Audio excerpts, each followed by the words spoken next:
Good afternoon, folks. Mike Wells, your World Explorer.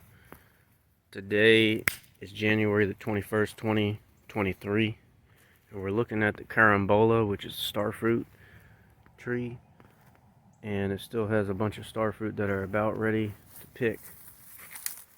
So I'm just providing you right now with an update on the progress